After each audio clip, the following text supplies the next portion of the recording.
Welcome to this explainer. I'm going to show you a literal game changer for mental math called factor scaling. Let's go. Quick, what's 250 times 32 in your head? Sounds totally impossible, right? Well, you're not alone. Take our student Laura here, staring down 35 times 20.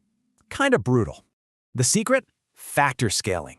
Scale one number up and the other down proportionally. The product stays exactly the same.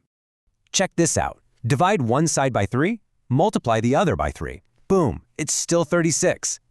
The easiest way to use this: have one number, double the other, and just solve that way easier equation. So 6 times 5 magically becomes 3 times 10. Suddenly, finding 30 is an absolute breeze.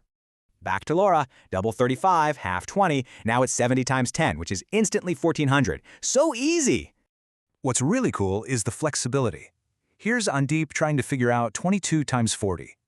He's got options. He can scale either side and still hit 880 without breaking a sweat. All right, let's crush that monster equation from the start. 250 times 32.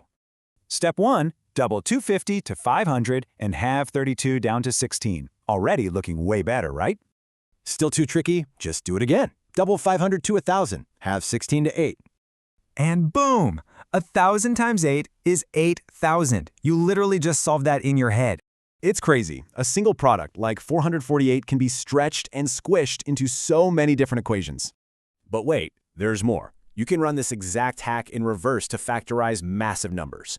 Take 1,600, start with 16 times 100, then double and halve to uncover hidden pairs. Let's factorize 1440. A great trick here is to just anchor yourself to a really simple tens fact.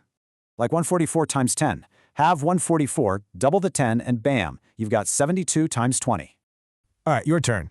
Can you mentally solve 125 times 6 using your new superpower? You've got this.